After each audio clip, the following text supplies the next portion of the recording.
ముఖ్యమంత్రి అయినటువంటి సోదరులు పవన్ కళ్యాణ్ గారికి, అదేవిధంగా విద్యాశాఖ మంత్రులైనటువంటి నారా లోకేష్ గారికి, విజయానంద రెడ్డి గారికి, వేదిక ముందున్నటువంటి ఎన్డీఏ కూటమి కుటుంబ సభ్యులందరికీ పేరు పేరున ముందుగా నా నమస్కారాలు నేను తెలియజేస్తున్నాను. సుపరిపాలనలో తొలి అడుగు. ఎన్డీఏ కూటమి రాష్ట్రంలో అధికారంలోకి వచ్చి 1 సంవత్సర కాలం పూర్తి చేసుకోవడం జరిగింది. ఖచ్చితంగా అందరూ కూడా సంబరాలు జరుపుకోవాల్సిందే. నరకాసుర వధ జరిగిన తర్వాత మనం అందరం కూడా దీపావళి అనేది జరుపుకుంటూ ఉంటాం. 5 సంవత్సరాల దుష్ట పరిపాలన మనం చూసినటువంటి సందర్భంలో దాన్ని అంతమొందించి 1 సంవత్సర కాలం కావస్తున్నటువంటి నేపథ్యంలో ఖచ్చితంగా ఆంధ్ర రాష్ట్ర ప్రజలందరూ కూడా సంబరాలు జరుపుకుంటున్నటువంటి విషయం మనందరికీ తెలుసు.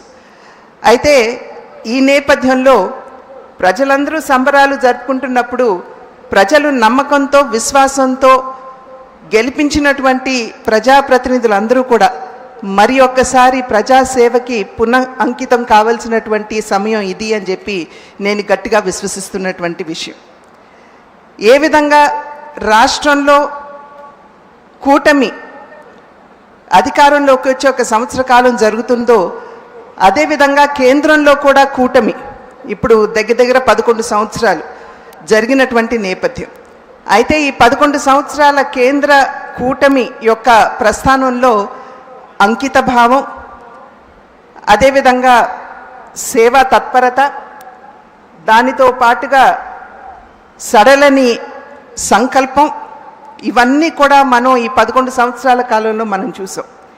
ఈ నిమిషం వరకు కూడా దేశంలో ఉన్నటువంటి 80 కోట్ల మంది పేదలకి ఉచితంగానే రేషన్లు ఇవ్వడం మాధ్యమంగా, అదేవిధంగా దేశంలో ఉన్నటువంటి 15 కోట్ల మందికి నీటి కుళాయి మాధ్యమంగా మరి నీటి సరఫరా చేస్తున్నటువంటి సందర్భంగా, అదేవిధంగా దేశంలో ఉన్నటువంటి మహిళల యొక్క ఆత్మగౌరవాన్ని కాపాడటానికి దేశవ్యాప్తంగా 12 కోట్ల మరుగుదొడ్ల నిర్మాణం చేసి, దీనికి తోడుగా దేశంలో ఉన్నటువంటి పేదలు వైద్యానికి అయ్యేటువంటి భారాన్ని భరించలేనటువంటి సందర్భంలో 50 కోట్ల మంది పేదలకి ఆయుష్మాన్ భారత్ మాధ్యమంగా సేవలు అందిస్తూ, దీనికి తోడు జన్ధన్ ఖాతాల మాధ్యమంగా దేశంలో 50 కోట్ల మందికి బ్యాంకింగ్ వ్యవస్థని చేరువ చేయటం, మరి పేదలకి వారి జీవితానికి భరోసా లేనటువంటి సందర్భంలో జీవన్ జ్యోతి యోజన, జీవన్ సురక్షిత్ యోజన, అటల్ పెన్షన్ యోజన వంటి బృహత్తరమైనటువంటి ఇన్సూరెన్స్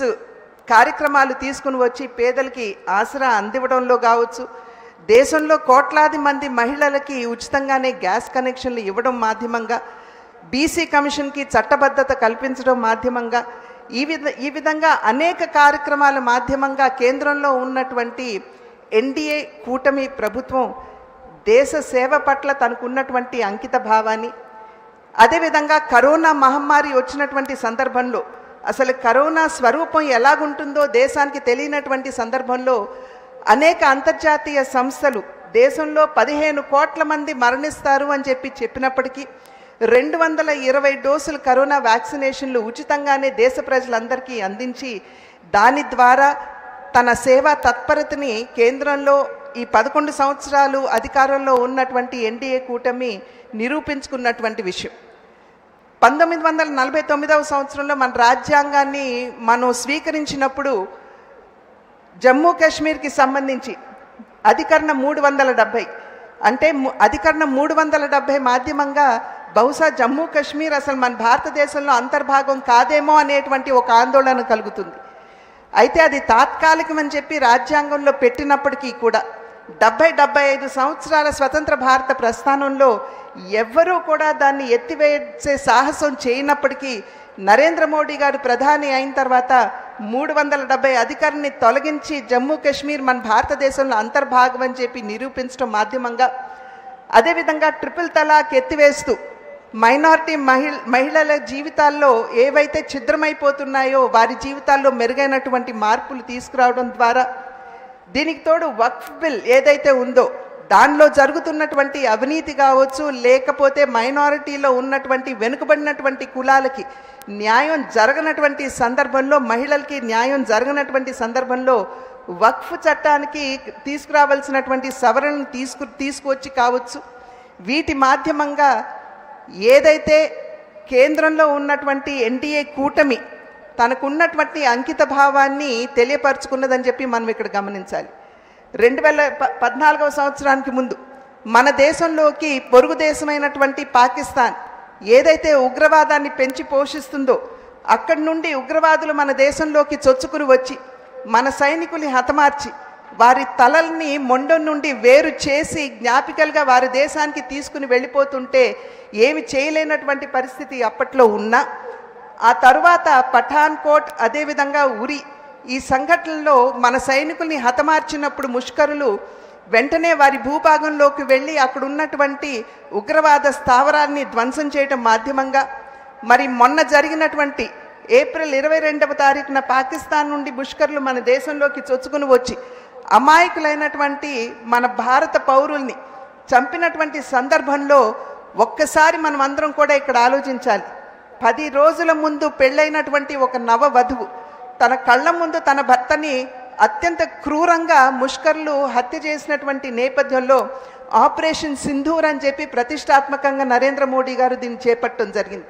అంటే మన భారత నారీమణుల యొక్క నుదుటి మీద దిద్దుకునేటువంటి తిలకం యొక్క రంగు ఏదైతే ఉందో, సింధూరం రంగు ఏదైతే ఉందో అది ముష్కరుల యొక్క రక్తం కంటే కూడా గాఢమైన రంగు అని చెప్పి నిరూపిస్తూ ఆపరేషన్ సింధూర్ని చేపట్టడం జరిగింది. ఇవన్నీ ఒక్కసారి మనం తిలకించినట్లయితే కేంద్ర ప్రభుత్వానికి ఉన్నటువంటి అకుంఠిత దీక్ష మరియు సడలని దృఢమైన సంకల్పానికి నిదర్శనంగా మనం భావించాలి. ఇదే సందర్భంలో అనేక పలుమార్లు నరేంద్ర మోడీ గారు మాట్లాడుతున్నటువంటి నేపథ్యంలో వికసిత్ భారత్ 2047వ సంవత్సరం లక్ష్యం అని చెప్పి అనేక సందర్భాల్లో వారు చెప్పారు. ఇక్కడ మనం వికసిత్ భారత్ అంటే అర్థం మనం ఒక్కసారి ఇక్కడ గమనించాలి. వికసిత్ భారత్ అంటే కేవలం ఆర్థిక పరంగా దూసుకుపోతున్నటువంటి భారతదేశం కాదు. వికసిత్ భారత్ అంటే పెరిగిపోయినటువంటి జాతీయ స్థూలోత్పత్తి కలిగినటువంటి భారతదేశం మాత్రమే కాదు.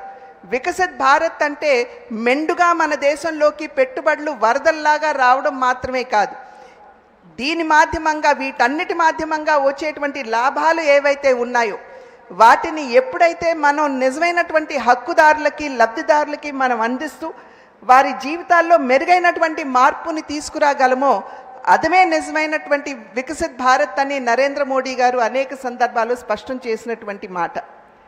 అయితే వికసిత్ భారత్ని సాధించాలి అని అంటే వికసిత్ రాష్ట్రాలు చాలా అవసరం.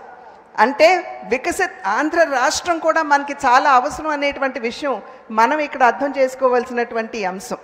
గత సంవత్సర కాలంగా మనం చూస్తున్నాం, అంతకుముందు ఆంధ్ర రాష్ట్రంలో అభివృద్ధి అన్న పదానికి తావు లేకుండా అప్పుల ఊబిలోకి నెట్టివేయబడినటువంటి ఆంధ్ర రాష్ట్రాన్ని ఇవాళ